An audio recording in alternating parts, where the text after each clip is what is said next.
South Dakota Governor Kristi Noem and biotech entrepreneur Vivek Ramaswamy were tied for first place as Republican grassroots activist preference for former President Trump's vice presidential pick.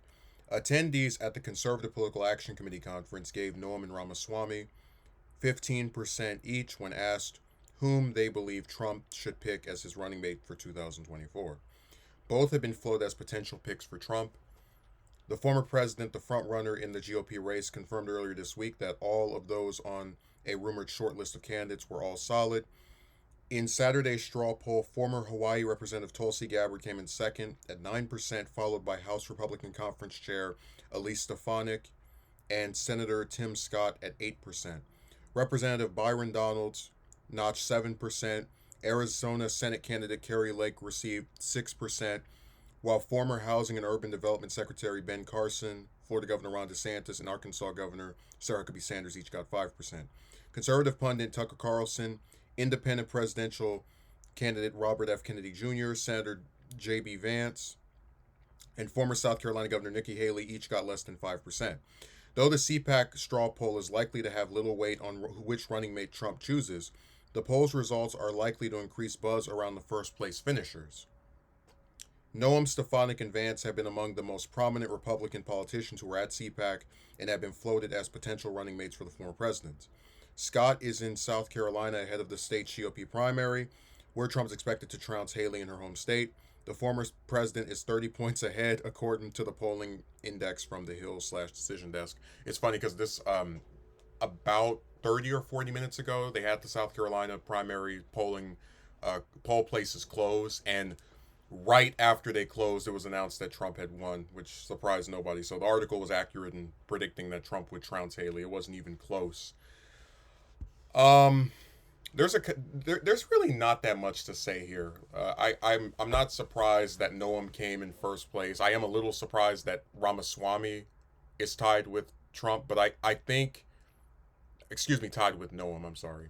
I think that has more to do with the fact that there's a lot of people who don't know who Noam is, and Ramaswamy, whether you like him or not, did increase his name recognition with his presidential campaign. Um, so I think it's a combination of the fact that Noam, in my view, just my opinion, is not as well known, and when you think of like a person who was just adamantly praising Trump left and right, it would be Ramaswamy, and out of that Republican field, out of his former competitors. So those two things I think make him the top choice alongside her. Even if I do think Noam is more likely to get picked, but to go down the list, I have to say that the person who should be the most frustrated is Carrie Lake, because it's like here's a woman who, after losing a race for governor, manages to keep her name in the headlines because she keeps saying it was taken, it was rigged, it was stolen, and she backs Trump on all of the election denier stuff, right? Every time he says something was taken or rigged or whatever, she's the first person to come out and just go, yep, yep. When he ran this time around in Iowa, she went out there, excuse me, New Hampshire, rather. She went out there, this state that's nowhere near Arizona, to go and campaign for him. And in spite of doing all of that, in spite of being one of his most ardent defenders, shilling for his book, even the little picture book that came out, Letters to Trump, in spite of doing all of this stuff, the best she can do is register in, what is this, fifth place? Gabbard, excuse me, is in second. Then Stefanik and Scott are technically third. Donalds is fourth, and yeah, Lake comes all the way down in fifth place. She's only doing slightly better than, Carson, DeSantis, and Sanders. And one of them, remember Carson, I don't, as far as I can tell, he's completely disappeared from politics. Well, he's kept a very low profile since he left the White House as a secretary under Trump. So Lake really should be the most embarrassed by these results of anybody, because I think she's probably worked the hardest of anyone to be on Trump's good side, and you see how it's paid off for her.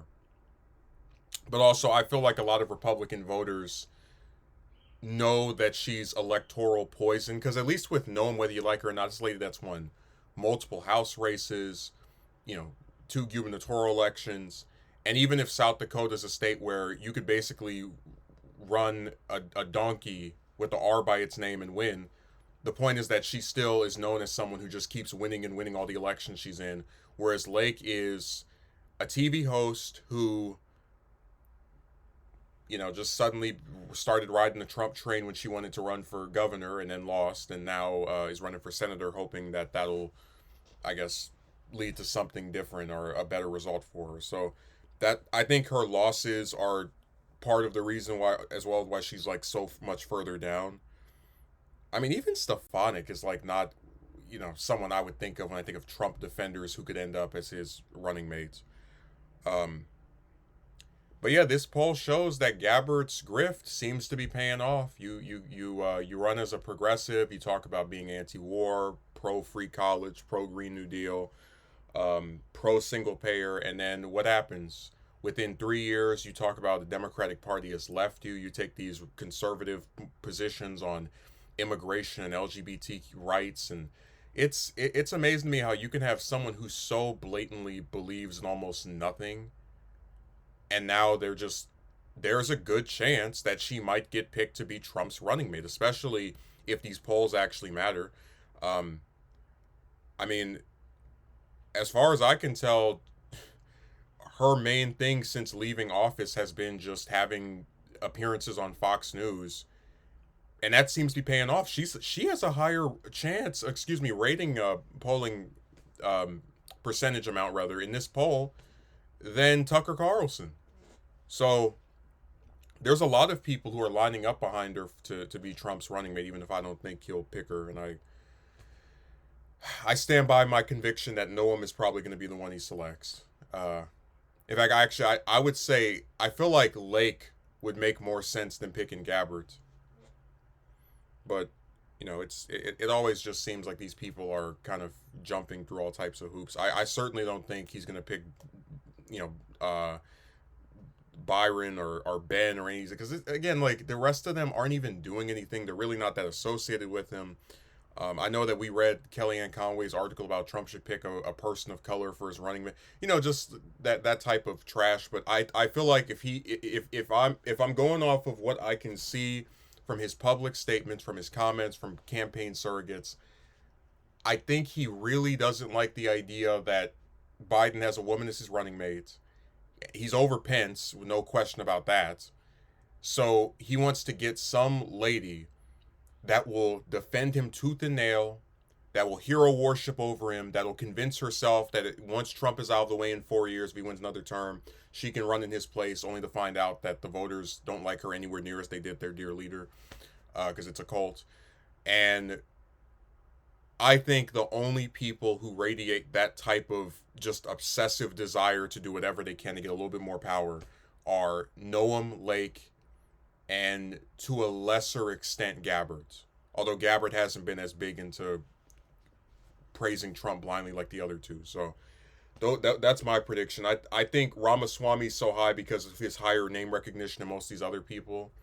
And all the pro-Trump stuff, he said the best president 21st century, just stuff like that. But I think Noem will be most likely to be selected.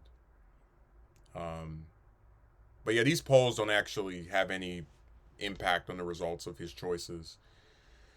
It's always fun to watch people speculate on who the running mate for somebody will be, and then we find out it's like completely opposite. And that could happen to me here. But I remember when Biden's running mate was being discussed, and people were talking about Gretchen Whitmer and Amy Klobuchar, and they weren't too far off from him picking Harris, because I remember that was a discussion point at various times.